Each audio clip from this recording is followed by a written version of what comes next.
Welcome to the Aging Well podcast, where we explore the keys to longevity and well-being. In this episode, we are joined by Dr. Edward Schultz, psychiatrist, physician, brain technologist, and a leading expert in homeopathy for over 40 years. Dr. Schultz is the author of 4 books and has served on the boards of trustees for both the American Institute of Homeopathy and the National Center for Homeopathy. His decades of research and clinical experience provide a unique perspective on how holistic medicine can support brain health, emotional resilience, and overall well-being as we age. We discuss the role of homeopathy in modern healthcare, the mind-body connection, and how alternative approaches can complement traditional medicine for aging well.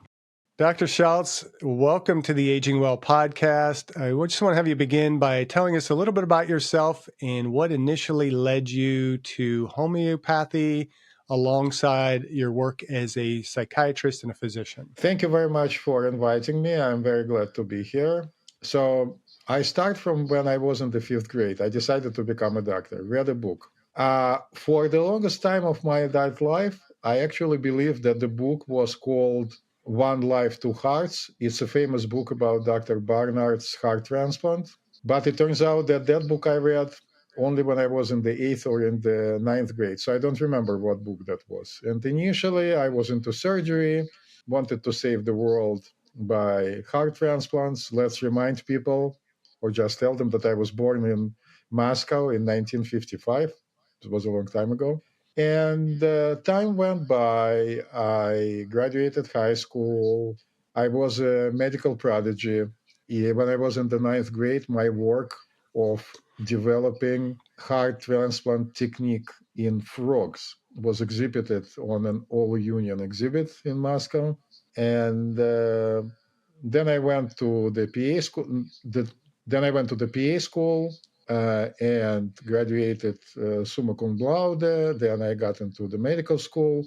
And while I was in the medical school, I was very involved in doing yoga and probably became a vegetarian way too fast, spoiled my digestion, and went to be treated by a holistic doctor. And she started giving me homeopathic remedies. That's how I got introduced to homeopathy. So time went by. Again, a few years later, I was working as a family physician doing home visits. And it was the time when we had a horrible winter with a horrible flu epidemic. And I had to do a lot of calls. So I went quickly into one of the older ladies' apartments, sat down and started talking to her. And she was coughing horribly. So I told her, maybe for a change, you would like me to add some homeopathic remedies to your treatment regimen. She smiled in a very specific way and said, Doctor, so what would you recommend? And I told her what I think the remedies should be. And she started laughing and told me, Doc, why don't you look around the apartment for a second? And I looked around and she had shelves and shelves of very old homeopathic books, very rare. And she went on to tell me that she was married to a doctor who passed away, who was a homeopath, and one of his friends, who is still alive, also an older homeopath, yesterday offered her a selection of homeopathic remedies that was exactly the same as I did. So she said, would you like to talk to him and study with him? I said, of course. So she connected us and he became my tutor. He was very old. And that's how I became a homeopath. And then in 1988, around Christmas time, I arrived with my wife at the time and my 2 children to New York and went on to get, as my first job, a cleaning dishes position in a Russian restaurant. In about a month or 2 after that, I got a position in research and neuroendocrinology research at Columbia University. Did it for 4.5 years. I'm published. And then I passed all the tests that we have to pass, foreign doctors. And I had to face a choice. What specialty am I going to choose for my medical residency training? Because I had a strong research background from Columbia University, I had choices. And I decided to go and study psychiatry at the Department of Psychiatry of the Beth Israel Medical Center in New York. Now it's called Mount Sinai Beth Israel Medical Center. Because inside of the program, they offered us very intense training in psychotherapy. And that was something I was missing as a homeopath. I was not familiar with psychology. So I did my training there, was a chief resident at some point, continued to study and practice homeopathy. And then they opened the Center for Health and Healing at the Beth Israel Medical Center. I was hired as a staff homeopath. Then I went on to publish books, and here I am. Dr. Schultz, how do you define aging well? Well, when I look at myself in the mirror, I'm very critical. But when I look at myself and Jeff, I don't know how old you are, and I'm not asking you to disclose, but we look pretty good for older guys, unless Jeff will tell me that he's 23 years old. I'm 32. No, I'm 62. I'm coming up on 62. So you're looking very, very well. I think, and I think I know, that the main quality that defines aging well is the emotional and mental state of a person. On a very primitive, superficial level, if you feel young, you look younger. But also, I believe that if you have a purpose, if you are excited about something, if you are looking forward to doing something really important, it makes you younger. And I met a very large number of people who spend their life dreaming of early retirement, because then they are going to do whatever the hell they want, which usually is drinking beer and fishing or something like that. And then it goes downhill. For example, in my lifetime, I worked in corrections, in jails and prisons as a psychiatrist. And officers usually retire in their late, early 40s and 50s. I don't know a single example of a person who went on to do nothing. They usually get a job. I'm not saying that everybody who wants to age well should be working, but I believe there has to be something that excites you in life, that makes it very meaningful. So you wake up every morning looking forward to what you want to do. So that's number one. Number two, shouldn't be the person who wants to live well and long shouldn't have any chronic severe illnesses. So that's why I'm a very big advocate of getting health issues under control as soon as you possibly can. That is something that excites me about homeopathy all the time, because it works very well in cases of acute illnesses. Once you have a chronic illness, your entire body is going to concentrate on taking care of this chronic illness. And if you want to, we can talk about different levels of health that we distinguish in homeopathy. So no chronic illnesses. If probably some, at least, of our listeners and viewers already have some chronic illnesses, please take care of them. In the modern world, in year 2025, there are tons of options to have most of the chronic illnesses under control. So that's number two. Number three, there has to be some kind of discipline around food intake, and there has to be some kind of discipline about exercise. Our body needs regular exercise. As far as I'm concerned, I've been practicing yoga for a significant portion of my life. I also used to go to the gym quite a bit. And in my early 20s, 30s, and 40s, I ran every day. So I feel pretty good. Uh, I would also, before I stop answering this question, I would like to emphasize that it's also very important to be emotionally well. And I know that humans in general, and the stupid part of the humanity, males, let's agree that we are not as smart as women, have a tendency to ignore their health in general and their emotional health in particular, because you have to be a real man. This is wrong. So that's about it. These are all my secrets. Can you elaborate a little bit on your levels of health? So I learned about levels of health from a very prominent, renowned homeopath. His name is George Vithulkas. In Greek, it's Yorgos Vithulkas. He basically is like a pope for homeopaths. He, for example, was instrumental in reviving the homeopathic movement in the United States in the 80s. So in one of his books, he describes levels of health. I'll make it easier for us so we can distinguish four. Level one, a mysterious level of perfect, complete 100% health. Maybe somebody who lives in the prairies, somebody who lives in China or India in the countryside lives a very, very healthy life, or maybe Arnold Schwarzenegger when he was a young boy, surrounded by a very healthy environment, eats only organic food, uh, minimal influence of chemicals, healthy emotional life. A person like that doesn't have any chronic illnesses whatsoever, doesn't have any emotional or physical problems. If a child like that becomes ill, they would come to their mother and say, Ma, I think I'm coming down with a fever. Okay, my little boy, let me touch your forehead. Yes, you have a fever. Here is some honey. Go and take a nap. And the person goes to sleep, maybe perspires a lot, wakes up in the morning completely healthy. I don't know how many people like that you've met in my life. I've met zero because of the way I practice. Growing up in the Soviet Union in the late 50s, early 60s, of course, we had a lot of people like that, but I don't remember them. Level two would be the majority of people who we have a tendency to call health. Certainly, it would be any city dweller. So, usually, one or two superficial chronic problems, maybe some allergies, no serious emotional issues. And these are the people who still get acute illnesses. It's important to remember that a person with level one and two of health are reactive to the aggression from bacteria and viruses. So something tries to come in, penetrates your body, you fight back.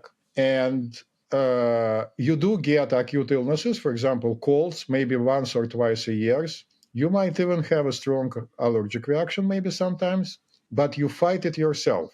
Unfortunately, unlike in the case of our non existent in nature level one child who got better overnight, in this particular case, as with joke in medicine, your cold goes away in 2 weeks with treatment and in 14 days without treatment. So it takes a long time to recover, maybe with a little bit of help. Level three, one or two or three chronic serious illnesses.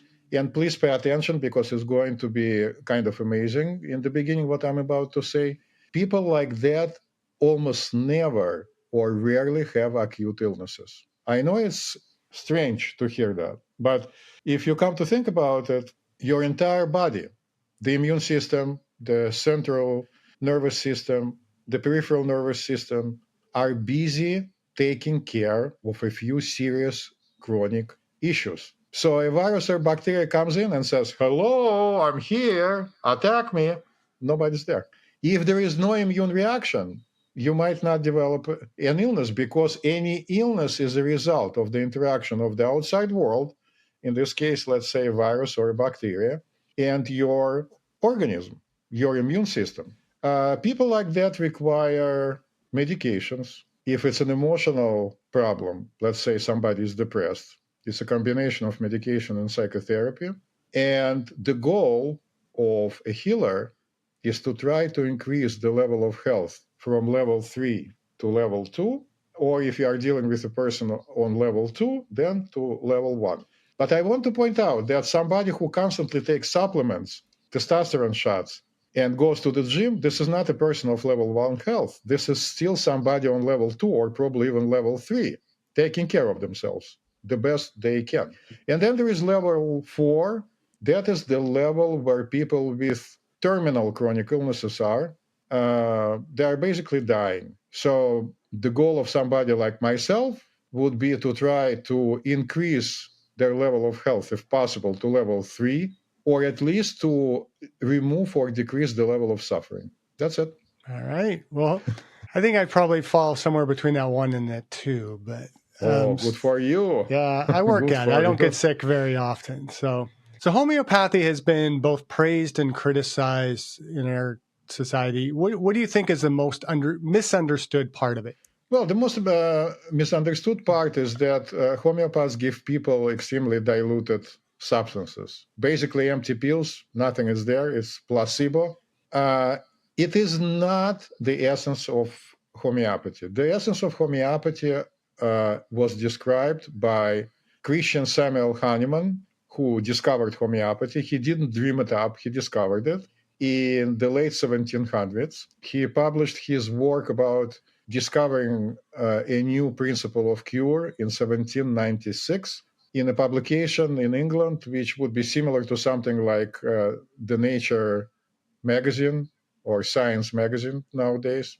It was called the Hofland's Journal, where he described that he discovered a new principle of cure, similia similibus curenter. In Latin, it means like cures the like. So if there is a substance that in a healthy, sensitive individual causes symptoms, a combination of symptoms that my patient has, and I find it and give it to the patient, it will cause the cure. It's kind of like a vaccine, right? Sounds pretty much similar. And we have a very good example in modern medicine of using this principle. Attention deficit hyperactivity disorder is treated with stimulants. The mechanism of action of stimulants in that case is unknown, but I think in conventional medicine, it's as good as it gets if I want to explain this principle. Principle number two, very important.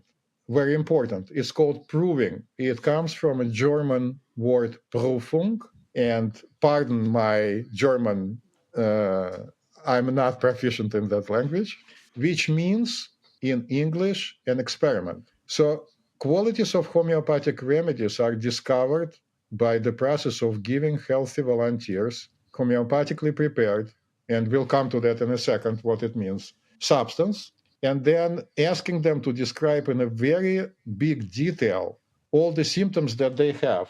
And I turned around to look for the book that I usually have on my desk, which is like that thick, but unfortunately it ran away from me. They are called Materia Medica, which in the modern world would be a pharmacology book, where all the symptoms are described from head to toe in a very organized way, in a very detailed way. So when I talk to the patient, I follow a certain protocol and ask them a bunch of questions about symptoms they have, and then I try in my head to match them. Homeopaths remember a few hundred remedies very well, but we have 3,500. It's very difficult to remember them all. So we have another tool which is called a repertory that was first designed by Hahnemann, who was a total genius, where you have a list of symptoms, and then under them you have a list of remedies that are known to either cause them or cure them, and they are graded in 4 different degrees. So the third principle, and is going to be the last one, don't worry about it, is called potentization. So remedies are not just diluted, they're potentized. For example, in homeopathy, we have 2 main types of concentration, a decimal and centesimal. Decimal is each step is 1 to 10. And if you look at the bottle with the homeopathic remedies, it has a number, let's say 12, and then a letter X, which stands for Latin 10. So to prepare 1X, I'll take a tincture, let's say of chamomile, and then add to it 9 parts of 88% alcohol, and then shake it vigorously for at least 20 times. Hahnemann used to do it by striking like this against the Bible. Now, in production sites, they either shake them vigorously like this, you can see it on the internet, or a special machine hits it.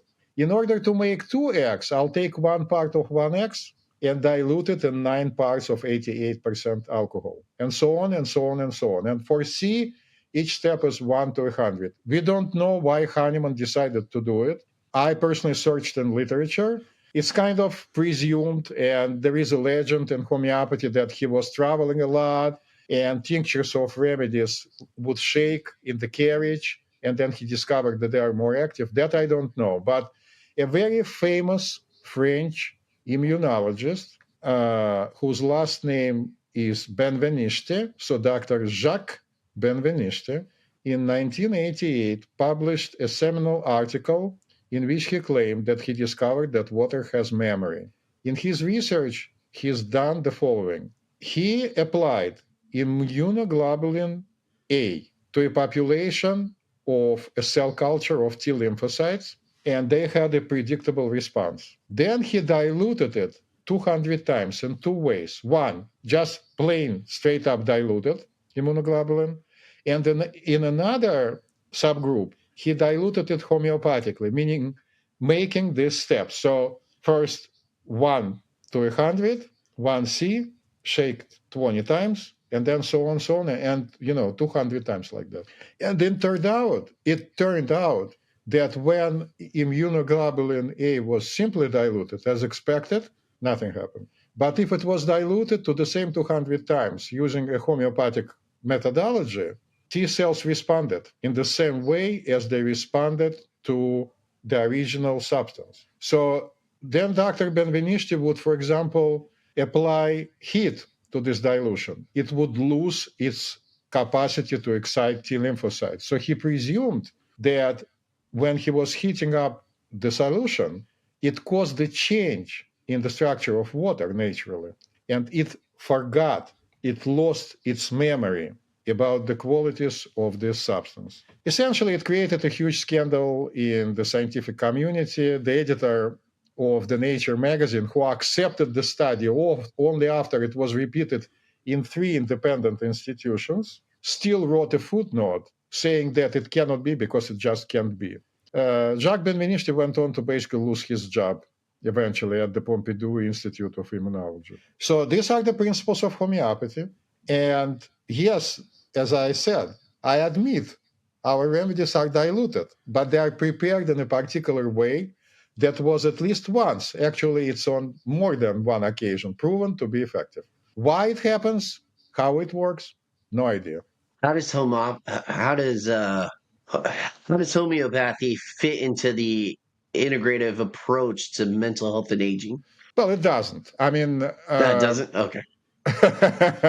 so I'm one of the very few people I know of who, at the same time, as a psychiatrist and a homeopathic physician, when I work with my conventional patients, I don't offer them homeopathic remedies. Although I might be misleading you a little bit. Very recently, one of my patients, who is also a psychologist, went to travel abroad in Europe and was sexually assaulted.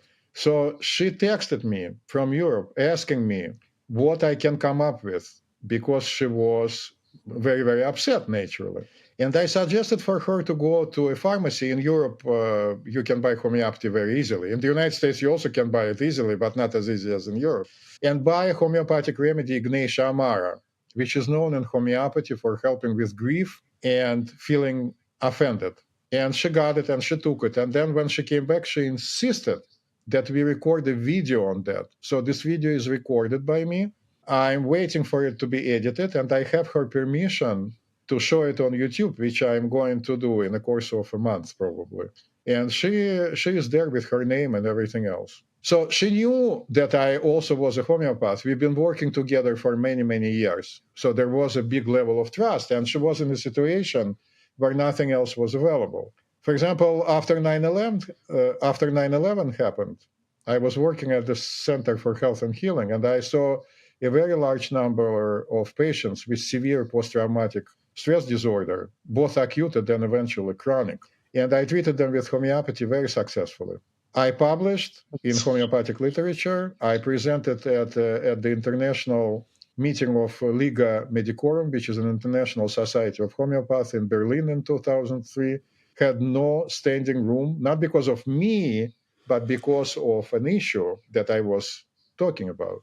But none of the conventional psychiatrists uses homeopathy in their practice ever. So can homeopathic remedies actually support cognitive function and brain health as we age? Yes. So it's a very good question. If somebody is genetically loaded to develop Alzheimer's, I'm not sure whether a homeopathic remedy can help them not to have it, but it certainly may be able to stop or sometimes reverse the process, kind of to hold it back. Because a person with Alzheimer's, from the description I gave you, is bordering on level 3 and level 4. It's like it has to go, something has to give there. I think that especially a combination of homeopathy and neurobiofeedback could be extremely helpful. If cognitive decline is caused by a stroke or by severe head trauma, homeopathy might also be able to decrease the severity of the issue. That being said, by me, a person who practices it and specializes in it and believes in it, right? I have to admit that I could be at least perceived as a biased person. Have there been any studies on this issue? The answer is no. Scientists, I'm sorry that I'm teaching people something, telling people something that they probably realize. There is no thing as pure science anymore. All the studies have to be paid for. And studies on homeopathy are not paid for. Also, when you conduct a study on something, at least one of the scientists, hopefully everybody, has to know what they're doing. So, for example, it would be very difficult for me to imagine that I would dare to conduct a study on nuclear physics. I know nothing about nuclear physics. So, those very few studies that have been conducted on homeopathy frequently were conducted by people who are not homeopaths, and their goal was to prove that homeopathy is placebo. A few studies, for example, like a study on diarrhea by Dr. Jacobs, who is an American, or a study on rheumatoid arthritis by Dr. Fisher, who used to be a royal homeopath. The royal family has a position like that, and was a medical director of the Royal Homeopathic Hospital in London.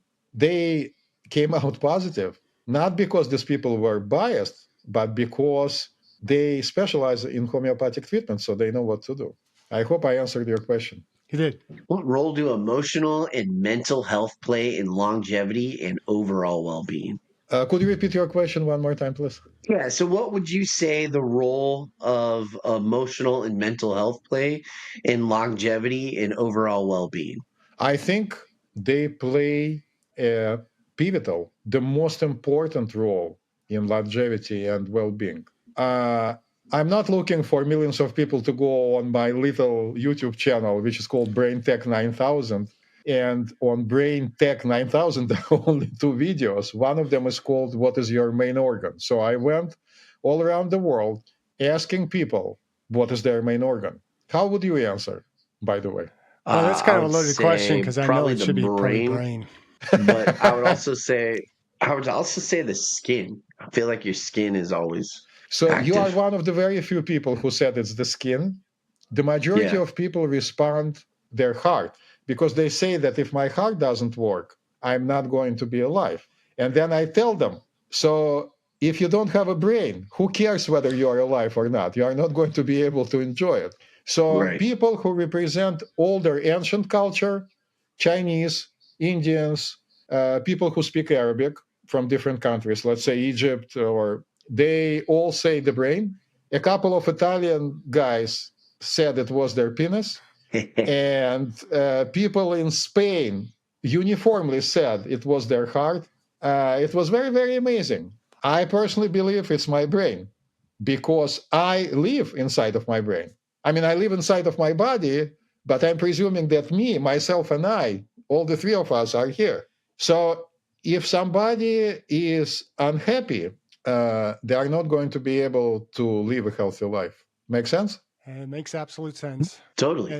It definitely makes sense that the brain is the best organ. But so you've written 4 books, correct? And the most recent Yes. is So I Super have, Remedies. Go ahead. yeah, the Super Remedies is a book behind me. It came out in the beginning of November of this year. I also have 2 other books on homeopathy that are essentially sold out.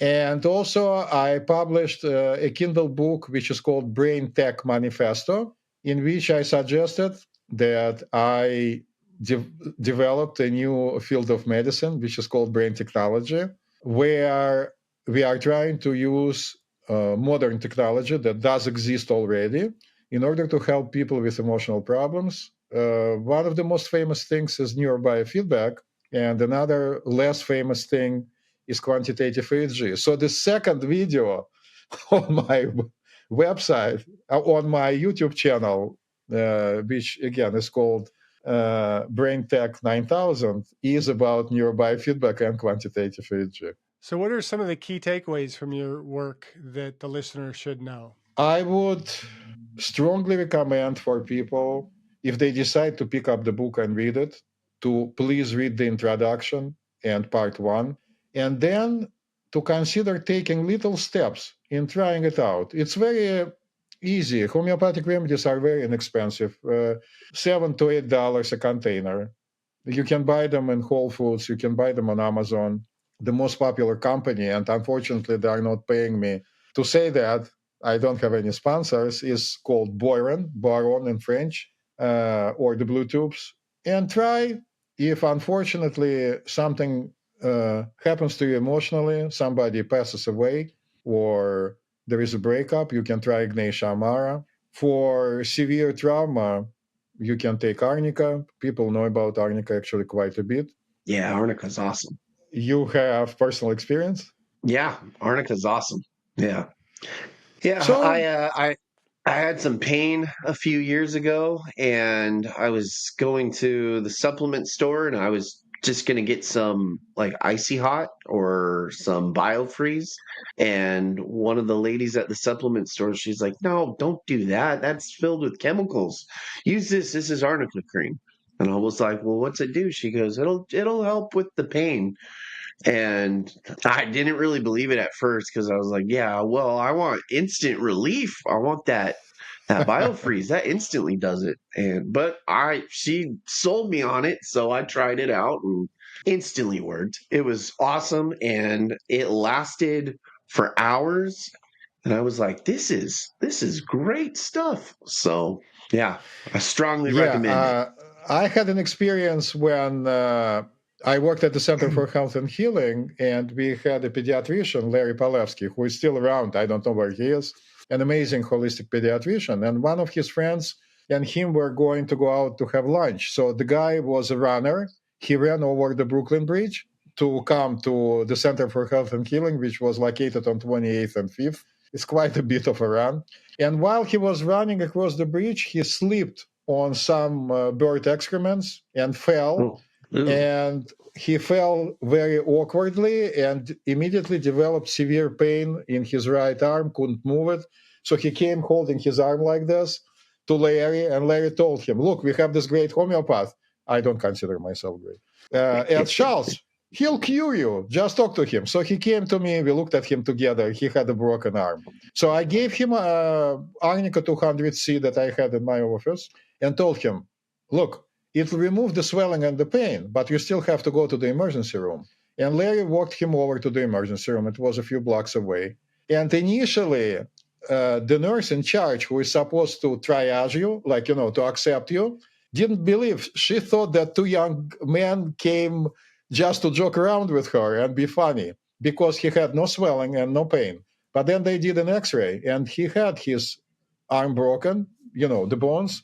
So this example is a very good example of the following. Just a reminder: we live in the civilized society, kinda. We do have very strong modern medicine, so you can take all these remedies on your way to the emergency room. Another good example is food poisoning, Arsenicum album. Another stunning example is any allergic reaction that looks like as if you were stung by a bee. We have a remedy made out of a bee. It's called Apis mellifica, APIS. So if you are stung by a bee and you develop a very big swelling and it's red and painful, you can take it on your way to the emergency room. Or if you develop a reaction when the swelling is very severe, you can also take it and call 911, or call 911 first and take it. It doesn't have to be drama. It doesn't have to be either or, conventional alternative. You can slowly integrate it in your life. If your child has teething issues, chamomilla made out of chamomile works like a charm. So I would recommend to read my book, of course, right? It has flow charts, it has detailed explanations, and slowly try it. If it works, it doesn't matter what people tell you. And if it doesn't matter what Dr. Schultz is telling you. Okay. So, as someone with decades of experience, what do you see as the future of homeopathy and holistic medicine in aging and healthcare? Unfortunately, if things remain the way they are right now in the United States, homeopathy is going to die away together with people like me. There are very few younger, experienced homeopaths. Kind of like younger and experienced, they don't go together, but you know what I'm trying to tell you. Somebody who studied homeopathy, who is actively using it in their daily practice, I'm not saying that there is nobody, but certainly not enough people. On the other hand, in India, for example, they have over 200,000 homeopathic physicians. And when they present at international homeopathic conference, their presentations are stunning. They show you videos, they show you pictures of before and after. And they've been treating with homeopathy all different kinds of things. So, of course, if homeopathy finds its way into our daily life, people are going to feel better. So, look, if you don't have a chronic illness, then you are going to live longer. All people with extreme longevity, people who are 105 years old, 104 years old, they have a very healthy digestive system. They have a very healthy cardiovascular system. They're not depressed. They're not suicidal. They don't have chronic allergies. And homeopathy can help along to children to get rid of these issues at a very young age. So, for example, my children grew up using homeopathy only. And I can't, by the way, say that they are big believers in homeopathy because it was so easy. Like you have in the Soviet Union, when they were growing up, there was no vaccination for measles. So they had measles. I gave them a homeopathic remedy. Everything went away. I know it sounds kind of fantastic, right? But what can I do? I mean, this is the way it works. Okay. Or emotional health, severe PTSD with severe flashbacks and nightmares. Stramonium is the remedy. I'm throwing it out there because people should try it. The worst that can happen is not going to work. But I've seen numerous patients who naively came to me as a conventional psychiatrist. I remember I saw a guy originally from Uzbekistan who was attacked in his Photoshop by a guy with an axe. He defended himself, got cut a couple of times, and then he was having flashbacks and nightmares every night. So he came to me depressed, asking me what to do. I literally prescribed an antidepressant and told him about stramonium. He lost his nightmares in the course of a month, and for them to never come back. There was no extensive evaluation because usually I spoke to people for an hour and a half when they have chronic. So why not try it? I mean, what's going to happen? Either it's an empty pill and you just took placebo, or it's not. Let's find out. I mean, that kind of answers my next question, which was what advice can you give someone curious about homeopathy but unsure where to start? Try it. I mean, either Right. people, listen, either a bunch of bad people like me and bad people like Amazon and bad people like Baron are selling sugar pills to you. So then you'll prove them wrong for Right. a price of $7, or we are not. And then you are going to see some kind of a benefit. I don't expect that everybody whose heart is broken is going to feel better from Ignatia. I know better. We have multiple remedies for that. But it helps a lot of people. Or I don't expect anybody who fell to benefit from arnica, although I kind of do, right? I mean, it's just $7. It's cheaper than a pack of cigarettes, and you can't even buy a good bottle of vodka or uh, wine for $7. Beer, I'm not sure. I don't drink beer. I don't know, You could barely but get a you know six what I pack of mean. beer for $7. You can or you can't. You can't really. No. No, I remember back in the No. day where you can get a Okay, case for I rest my $7. case. I rest my case. Okay. Yeah. So we got to ask the question we ask of all our guests: what are you doing personally to age well? Obviously, you're taking homeopathy, and I think you mentioned a few other things. But kind of summarize: what are you Well, doing to I age so well? actually, so I have a homeopath, one of the best in the world, because I know them all. More frequently when I have problems, I actually, to be honest, I go to a Tibetan doctor. I know a very good Tibetan doctor in New York who is from Tibet. I practice yoga almost every day. I watch what I eat. And most importantly, I'm excited every day to wake up because I have something exciting waiting for me. For example, currently I'm working on completing two little children of this book that is behind me. Uh, they're going to kind of look like their parent. I don't know whether it's a mother or a father. I have no idea. Maybe both. One is going to be dedicated completely to Ignatia. It's called Mother Ignatia. And another one is going to be dedicated completely to Stramonium, and is going to be called Brother Stramonium, like brother in arms, because it helps a lot of people who had combat experiences. I find these two books very important nowadays because we are either on the side of waiting for somebody to survive or to come back from war, or we are at war, unfortunately. At least that's how it feels to me with my Russian accent. And then I have a plan to write a book about the state of mental health in the United States. So I've got plans. So, and I believe for as long as I've got plans, I'll survive. Well, Dr. Schultz, here is your time to shine. Speaking about that book, where can our readers find your book? Do you have a website? Do you have social media? Where can they grab a piece of the book or just connect with you? Okay, so let's start from the book because it's my child, right? So Okay. Amazon, Amazon.com, Barnes and Noble, anywhere that books are sold, you'll get it online, and Barnes and Noble in stores. My website is very simple. It's dr, like conductor, drschultz.com. And on that website, you can see a younger Dr. Schultz variant. My picture probably 10 years younger, I don't know. And also there are links to my videos and to all of my books and my bio. And if you want to make an appointment with me, you can do that. I usually insist on starting from a free 15-minute introductory telemedicine conversation. I don't charge people for that because I'm a big believer of either matching with each other or not. And I'm a character. Some people might hate me. So then we shouldn't be working together. So that's it. All right. Well, Very Dr. simple. Schultz, this has really been a fascinating conversation. Read through the book. I haven't given it my fullest attention just because I've had so many other books to read lately, but it is a very fascinating, very informative book, and it's a very thick book. So it gives us quite a bit to read, but a lot of great information in there. So I encourage the viewers and the listeners to check it out, check out your website, give homeopathy a try. Like you said, it's only $7 or $8. Can't go wrong with that, especially when supplements are costing well over $40 to $100 a bottle, it seems. Oh, yes, I know. I know. But we just really appreciate the work you're doing and the information. And I'm looking forward reading some more of your child and waiting for the grandchildren to come out. And you just keep doing what you're doing and keep aging well. Thank you very much. Thank you. Thank you for listening. I hope you benefited from today's podcast. And until next time, keep aging well.